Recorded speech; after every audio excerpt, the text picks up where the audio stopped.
Good afternoon. Thank you for joining me. I'd like to start with an introduction, if I may. Obviously, no one knows who I am, and I can't wait to change that. But I know who you are, not individually, but collectively. My name is Robert Cheek. I currently live in Los Angeles, California. A long time ago, I had a wish. It started way back at Union Preschool in Federalsburg, Maryland. That's my hometown. It's quaint, it's quiet, at least it was back then. It was a town of maybe 5,000 people, had one stoplight. It has a brick-lined main street. It's basically Mayberry. Miss Truex, my teacher at that school, this life, my life, this is her fault.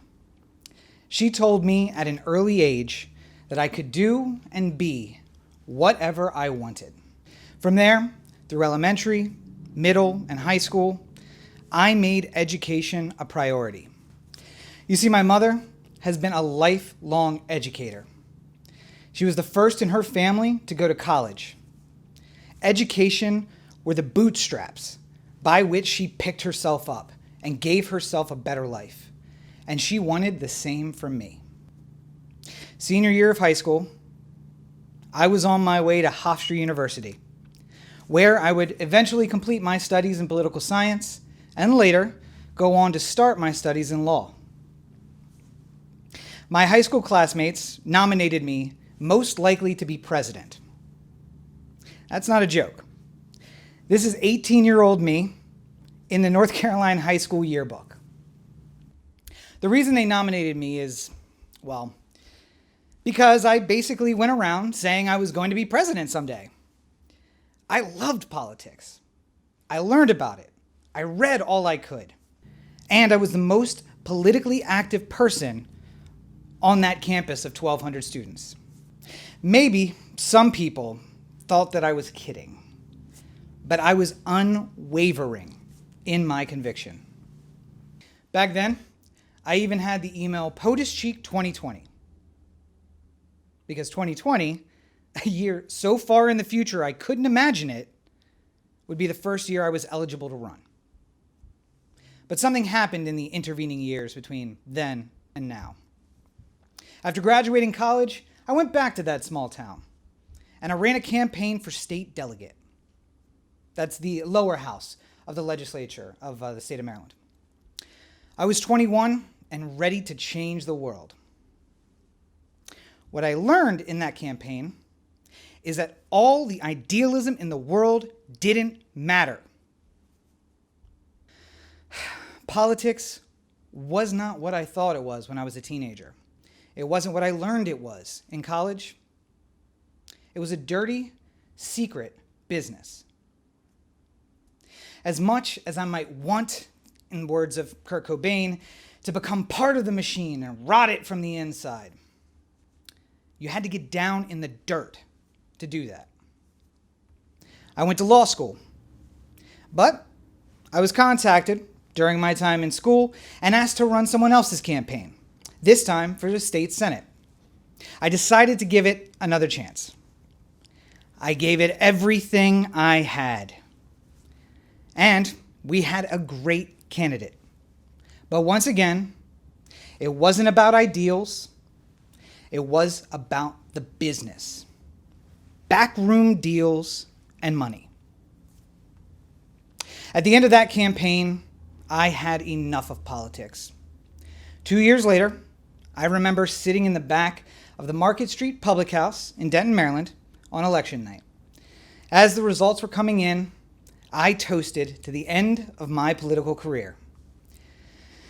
I hadn't started, and, 30 was just too old to start a political career. But then, 4 years later, I saw, the whole nation saw, that having no previous political experience wasn't a detriment to running for office. Even the nation's highest office, the presidency, was just another job, a seat to to be occupied. And now, we have suffered through 4 years of leadership by a president who has no training, knowledge, or experience in the political machine. We came into this election season with a lot of hope. But, once again, the systems theoretically designed to help us choose the best ended up choosing the predictable. And now, we head towards the inevitable. The same old, same old. The illusion of choice between the right and left sides of the same coin. I was just about to give up, as I had several times before. And then Kanye decided to join the race in July, 120 days before Election Day. People were excited about someone who had never been in politics before jumping into the race at the last minute. It seems crazy, but then again, this year has been one for crazy changes. But there have been a lot of good things to come out of 2020 as well. Idealism is back. People are marching in the streets. They're organizing. They're demanding justice and they're demanding change. We as a society stand up and ask, who shall we send? Who will go for us? And they say, here we are, send us. So here I am, looking at politics again, with a wary eye and the benefit of age. Yes, I am wary, and I'm weary. The reality is I've spent the majority of my life dedicated to and obsessed with something that isn't real. It's a fantasy. Since that first class, way back at Union Preschool, I have been fed this fantasy of the American dream. The dream that success is a matter of effort. That with enough will and enough work, anything is possible. A good job that pays well. A house in the suburbs with a wide lawn and a picket fence. 2.5 kids and 2.5 baths. This fantasy was itself based on a lie. It's not Miss Truex's fault. She had been sold the same fantasy by her parents, who were sold the same fantasy by their parents. Not about the past or the present, but for them it was about the future. 3 generations now, we've been dreaming of some unrealistic idea. A shared delusion. But those in power now, they have a huge problem. You see, you sold an entire generation on this idea. A generation that has seen the failures of the past 2 generations. A generation that is truly idealistic. A generation that believes they can change the world. You wove a fantastic story, and you made us believe it. You made us want it.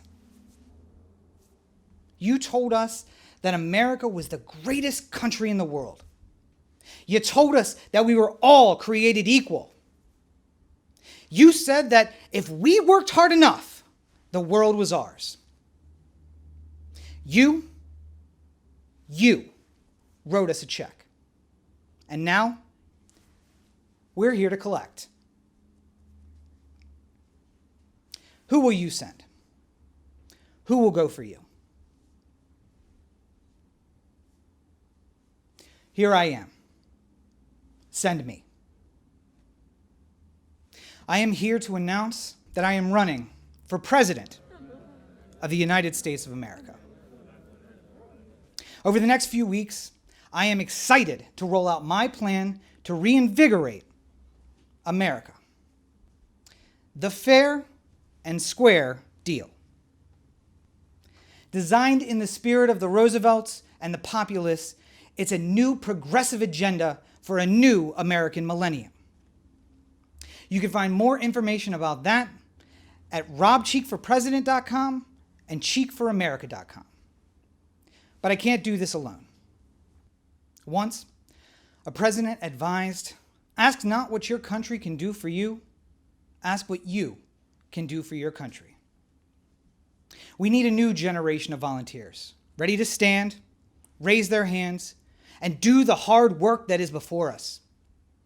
Together, we will make the American dream a reality for all people.